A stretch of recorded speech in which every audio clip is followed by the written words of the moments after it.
satisfação estar no programa, é muito gostoso ver as coisas acontecendo na prática, em especial a primeira turma que já vem aí com esse aspecto de novidade, não só nos projetos, mas no PIC, no time. E eu queria contar para vocês, como o tempo é exíguo, eu queria falar muito rapidinho sobre o que vai caracterizar aqui esse nosso fluxo econômico, porque normalmente quando a gente fala de economia, as pessoas pensam em investimento, né, em bolsa de valores, em taxa de juros. É a profissão mais inglória quando a gente é economista, chegar numa rodinha de bar, assim, as pessoas falam, eu sou médico, que bacana, você é artista, e artista, então, não tem problema, economista, então vamos pedir, cadê o cardápio e tal. Todo mundo já começa a mudar de assunto, porque não é muito popular. E a ideia aqui é desmistificar essa história do que é economia. Então, vamos ver aqui o nosso fluxo econômico. O que significa isso? Uma coisa que a gente faz todos os dias, sem saber que necessariamente isso tem o nome de economia. Mas economia é como a gente administra os recursos que a gente tem à mão. Pensando em que, vocês como empreendedores criativos, que vocês vão oferecer alguma coisa, que em algum local, algum mercado, isso vai ter que encontrar uma demanda e que essa coisa só vai continuar sendo produzida ou tendo escoamento de mercado se tiver gente demandando. Que parece uma obviedade, mas nos últimos vários anos a gente vem lidando muitas vezes com política cultural, e não só no Brasil, com política cultural como se fosse algo que se concretizasse só na produção. Então a gente produz centenas de filmes que não são veiculados, produz muita coisa que vai para o mercado e ninguém compra. E o que acontece? Nós todos, empreendedores criativos, se não conseguirmos sobreviver disso, temos de fazer outra coisa para pagar as contas. Então a ideia é a gente entender como é que a gente maximiza as chances de que esse fluxo aqui se feche e que a gente consiga sobreviver daquilo que a gente curte tanto fazer. Tá? Na base disso aqui tudo, existe uma frasezinha que é bacana a gente estar consensando aqui, que a gente vai entender como desenvolvimento. E ela foi cunhada por um prêmio Nobel de Economia, o Amartya Sen. Depois de muito discutir o que era desenvolvimento, falou, olha, desenvolvimento não é só ter dinheiro, desenvolvimento não é só crescimento, porque a gente tem nações ditas desenvolvidas que têm problemas estruturais enormes, desigualdades e afins. Então, desenvolvimento, diz o Amartya Sen, é ampliação de liberdades. As pessoas são mais desenvolvidas, e uma nação é mais desenvolvida, se quem mora ali, na verdade, é capaz de tomar suas próprias decisões. O que significa algumas coisas. No nosso palco de empreendedorismo criativo, significa que as pessoas consigam travar contato com o que a gente está produzindo, ou seja, a gente precisa abrir frentes de mercado. Significa que as pessoas sejam capazes de decidir se elas querem uma coisa diferente ou se elas querem mais do mesmo. Significa que as informações estejam circulando. Então, isso tudo acaba impactando no dia a dia da gente. A gente fazer com que essas opções alternativas surjam para as pessoas significa que a gente está contribuindo para ampliar o desenvolvimento deste país. Então, como se não bastasse, vocês agora ainda têm essa responsabilidade, né? Vocês têm um papel importante aí em ampliar as possibilidades de decisões das pessoas. Muito bem. Eu não vou falar muito de produção e nem de mercado, porque vocês provavelmente já estão com isso em pauta, vendo se vão para a internet, se não vão necessariamente para a internet, o que vai ter de presencial. E eu queria, pelo tempo, focar em um aspecto, que é o aspecto da demanda. Porque volta e meia, o que a gente percebe é quando um produtor cultural, um criador, um empreendedor disponibiliza alguma coisa no mercado, ele fala assim, poxa, mas eu vou lá, disponibilizo, abro o meu espetáculo, ninguém vai ver, é perto da casa das pessoas, é super barato, tem meia entrada, quer dizer, o que pega? O que pega é alguma coisa que a gente tem que entender melhor no nosso mercado criativo brasileiro em especial. E há várias razões pelas quais as pessoas acabam não consumindo aquilo que a gente está oferecendo.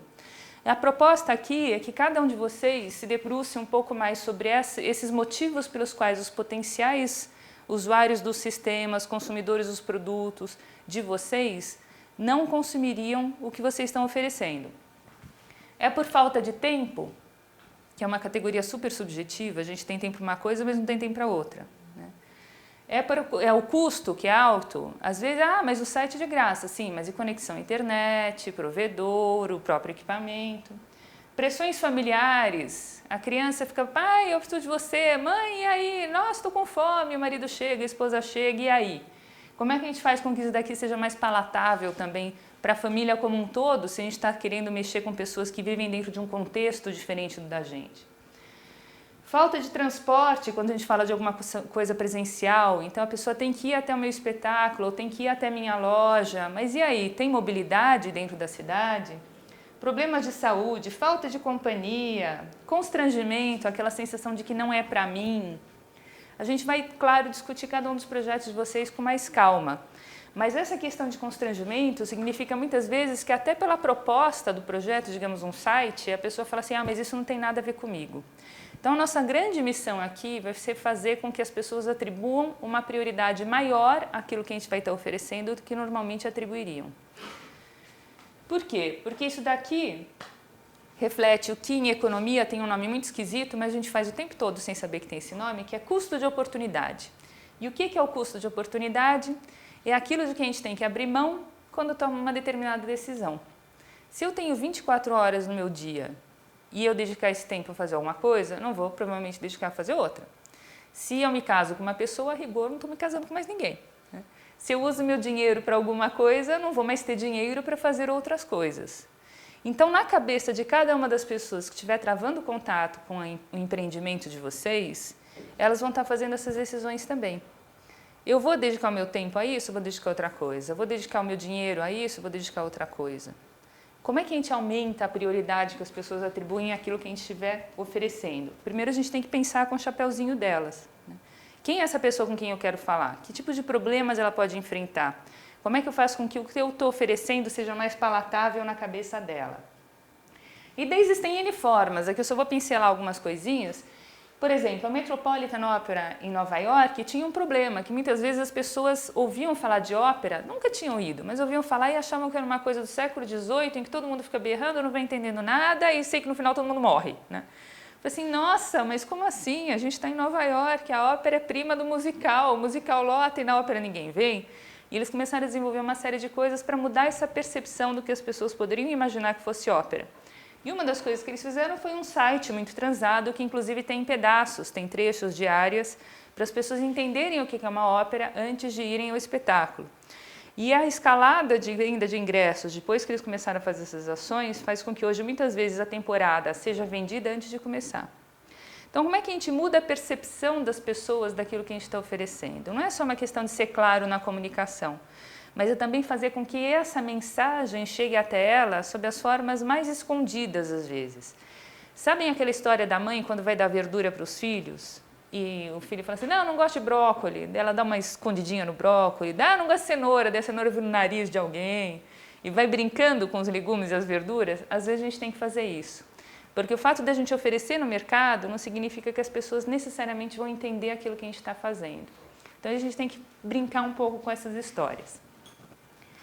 Para vocês se familiarizarem um pouco mais com essa ideia da gente ter que colocar um outro chapeuzinho. Esse caso vem do Museu Van Gogh em Amsterdã, que tinha um problema grave, que era o fato dos jovens não necessariamente quererem ir ao Museu Van Gogh, que já tinham visto 4 ou 5 vezes o mesmo quadro. O que eles resolveram fazer, então, em parceria com a Aliança Francesa, começaram a organizar noites que chamam exatamente o que o jovem gosta de fazer. Festa, ou seja, balada, bebida, música, que atrás tem DJ. E o que eles usavam? Eles usavam essa isca, no bom sentido, para as pessoas irem até lá e fazerem o quê?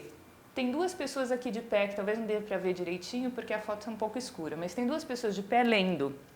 O que elas estão lendo está se refletindo naquele telão que fica sobre as pessoas. E o que elas estão lendo? As cartas que o Van Gogh escrevia para o Theo, para o irmão dele.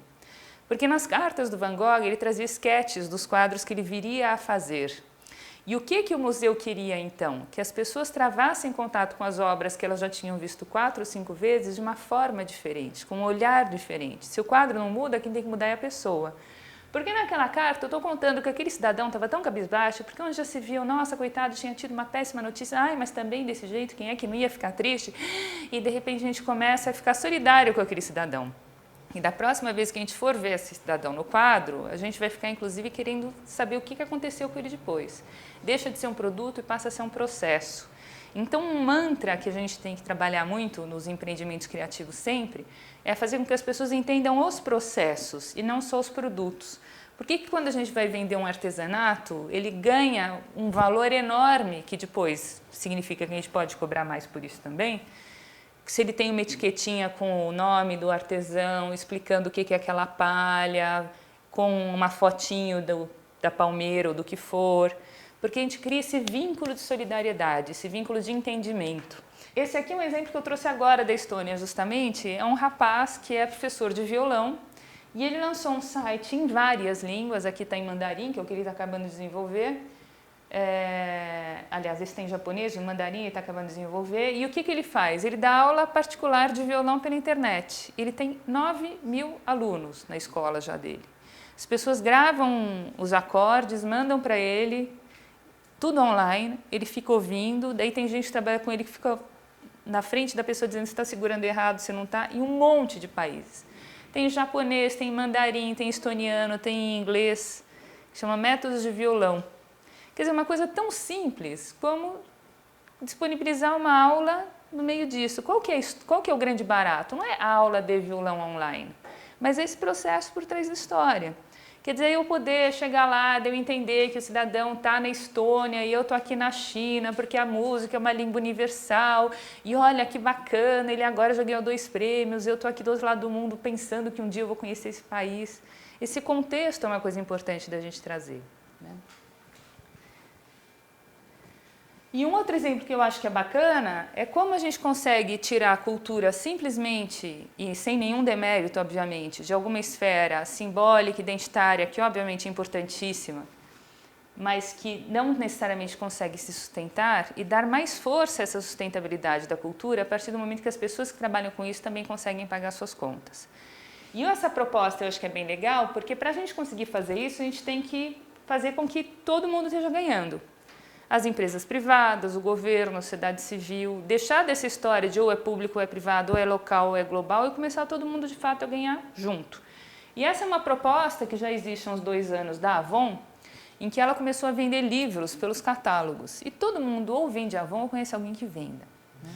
Pois é, olhem só os números. Em maio de 2009, eles venderam 450 mil livros. Em maio de 2010, venderam 810 mil livros. Os livros saem mais baratos, porque são edições de bolso. Às vezes eles fazem 2 livros por 10. E mais importante ainda do que a Avon tá feliz que está vendendo que nem pãozinho, dos autores, das editoras também, e das pessoas estarem tendo acesso ao livro, num país no qual a gente não tem nem biblioteca em todos os municípios, quanto mais livraria, e ainda por cima comprando o livro mais barato, mais importante do que isso é o impacto social que tem na casa da pessoa. Porque a criança que sempre via a escola ou o livro como uma obrigação, agora começa a ver como uma coisa prazerosa, porque inclusive o brinquedinho dela no final do mês ou no final do ano vai ser pago para aquilo que a mãe está vendendo, que também é livro. E daí a criança começa a ver a mãe, que antes talvez não desse muita bola para livro e para leitura, que ela está folheando o livro, nem que seja a orelha, ela vai ler. Da mesma forma como ela experimenta o perfume no pulso, porque ela precisa dizer para os clientes dela o que é aquilo. Então a criança começa a travar contato com outro universo da leitura na própria casa, por conta de uma ação dessas. Então esse é um outro olhar que a gente pode trazer aqui. Como é que a gente começa a fazer parcerias com outras instituições, com outras empresas, com outros órgãos, de modo que alguém vai ganhar alguma coisa e eu ganhe junto. Essas redes que vocês estão formando são maravilhosas também por conta disso, não é só para troca de figurinhas, mas como é que podem surgir negócios absolutamente inusitados que fazem com que os dois sejam fortalecidos. Aí o site do Queremos, né, que vocês devem conhecer no Rio, que também funciona como quase uma compra coletiva de ingressos. E por que é Queremos? Porque eles sempre queriam ter shows e os shows não iam até o Rio. Daí eles começaram a disponibilizar, cada pessoa que compra vira ali um quadradinho, e quando eles batem o valor do cachê da pessoa, os custos de produção e afins, eles confirmam o contrato. Quem entrou primeiro, quem pagou primeiro até completar essa cota, às vezes vai até de graça, porque os próximos que vão entrando vão pagando parte para quem entrou antes, que é uma forma de fazer com que as pessoas se motivem a comprar antes. Então tem N formas de pensar nessa demanda de uma forma de um modo um pouco mais dinâmico, um pouco mais interessante. Agora, o que é economia criativa em si? Economia criativa nasce de alguns pressupostos, que é nada mais do que uma análise do que mudou na economia nos últimos 20, 30 anos. E o que a gente percebeu? Que antes, você tem tênis, vem cá, que antes a gente tinha este tênis, e este tênis do Murilo, olha que tênis bonito, este tênis competia com outros tênis sendo feitos em qualquer canto do mundo, né? Tinha que ser um tênis gostoso, com preço bacana, com material que durasse, confortável.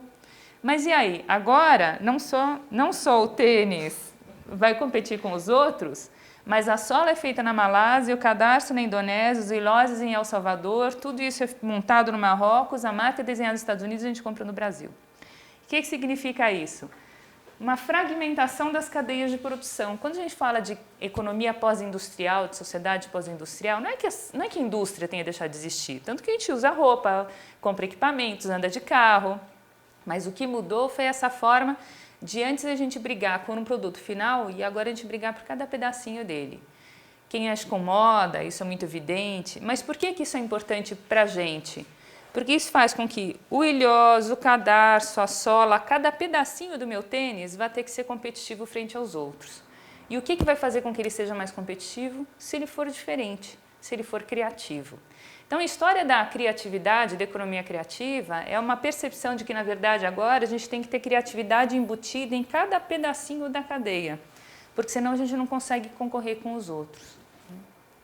Os produtos e serviços cada vez mais parecidos, né? A gente compara as etiquetas, as coisas super iguais. Quem não recebeu proposta de cartão de crédito concorrente ao que vocês têm nos últimos 6 meses oferecendo exatamente a mesma coisa, né? Então, como é que a gente vai diferenciar produtos e serviços em cima da história da criatividade? Qual é a história do produto?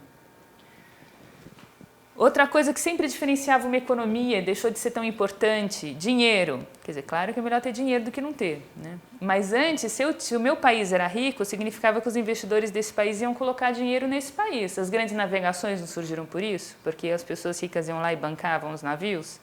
Hoje não mais, a gente num cliquezinho de laptop transfere dinheiro de um lugar para o outro, vídeo que ocorreu na Grécia. Estourou a crise da Grécia, os investidores tiraram dinheiro do Brasil e colocaram nos Estados Unidos. Falaram, mas o que tem a ver com isso? Tem tudo, porque está tudo muito ligado. Como é que isso impacta, então, de uma forma positiva até o que a gente está propondo aqui? Se dinheiro era tão importante, agora já não é o diferencial. Se tecnologia sempre foi super importante, hoje está cada vez mais parecido, vídeos, produtos e serviços muito iguais, o que diferencia de fato uma economia é a criatividade do seu povo. E daí a gente não está falando só da criatividade dos artistas e dos cientistas em bancada de laboratório. A gente está falando da criatividade de todo mundo junto. Então, de novo, um papel importante que vocês desenvolvem com os empreendedorismos criativos é justamente fazer com que as pessoas, a partir do momento que têm outras possibilidades de escolha, se tornem também mais criativas. Então, essa é uma lacuna que a gente tem no Brasil que vocês vêm ajudando a suprir. Como foi que a coisa começou de uma forma um pouco mais impactante no mundo? Começou porque na Inglaterra, em 97, no meio de uma crise anunciada de transferência de indústrias e afins, o governo formou uma força-tarefa entre público e privado e identificou alguns setores que eram chamados setores especialmente criativos. Indústria é um nome em português muito mal traduzido para significar um setor econômico. As indústrias criativas são aquelas que mais têm criatividade embutida. Tantã, o que a gente tem de cultura aqui? Tudo. Artes, antiguidades, artesanato, música, audiovisuais, artes visuais, tudo tem a ver com cultura. Por quê? Porque a cultura de um povo não é copiável. Por que isso é importante para a gente? Porque quanto mais vocês fincarem os projetos de vocês dentro da singularidade que ele tem, o que diferencia o meu dos outros, o que ele revela da minha cultura, mais fácil vai ser vocês competirem. Porque o que vocês estão oferecendo não vai ser comparável com o de ninguém mais. E o que é a economia criativa? Se aquelas são as indústrias e com isso a gente acaba. Economia criativa é quando a gente percebe que não só esses setores são especialmente criativos, não só eles acabam revelando muito da cultura de um povo, mas também eles acabam impactando na economia como um todo, até em setores tradicionais. Por exemplo, esses são dados levantados pela São Paulo Fashion Week. 1 quilo de algodão gera $1, como diz minha amiga Lídia Goldenstein. 1 quilo de confecção gera $20 e 1 quilo de moda gera de $70 a $80 cada vez que a gente exporta. Por que isso é importante? A moda é um setor criativo, não é? A moda vira para o têxtil e fala assim, olha, o moço da camiseta branca, se você quiser parar de fabricar camiseta branca e concorrer com a China, que você não vai conseguir nunca, você precisa diferenciar o seu tecido. Porque eu vou comprar um tecido arrojado para poder fazer uma moda arrojada. E se você continuar fazendo mais do mesmo, você não vai conseguir nunca concorrer com os outros. Então vamos descomoditizar, vamos fazer com que seu produto seja mais criativo, inclusive você pode ganhar mais em cima disso. E daí o tecido vira para o algodão e fala assim, olha, para eu conseguir fazer esse tecido tão diferente, que amasse e não amasse, que mude de cor debaixo da luz, sei lá você vai ter que inventar um algodão diferente também. Então você vai inventar um algodão naturalmente colorido, como a Embrapa fez, que está vendendo agora na Paraíba. A gente tem um setor criativo que vai agregando criatividade a setores super tradicionais, como era o têxtil e confecções e como a do algodão. Imaginem a arquitetura como impacta na construção civil. Eu sou uma arquiteta, eu faço lá um prédio verde, sustentável. Viro para o moço da olaria que está lá fazendo tijolo há 550 anos e falo assim, ó, você quer parar de brigar em cima de preço de milheiro de tijolo? Então, por que você não inventa um tijolo que respire? Eu falo, opa, um tijolo que respire? E vai dar tratos à bola para ver se ele inventa um tijolo que respire. Por quê? Porque daí ele não vai mais ter que brigar em cima do milheiro do tijolo e eu vou conseguir fazer uma arquitetura sustentável. Então, quando a gente tem esses setores criativos que impactam na economia como um todo, até em setores super tradicionais, a gente não fala mais de indústrias criativas e sim de economia criativa. Então, a proposta da gente discutir os projetos de vocês também vai ser a gente tentar entender em que outros setores vocês vão poder impactar para dar mais competitividade, inclusive, à economia como um todo e não somente aquele no qual vocês acham que vocês estão inseridos agora à primeira vista.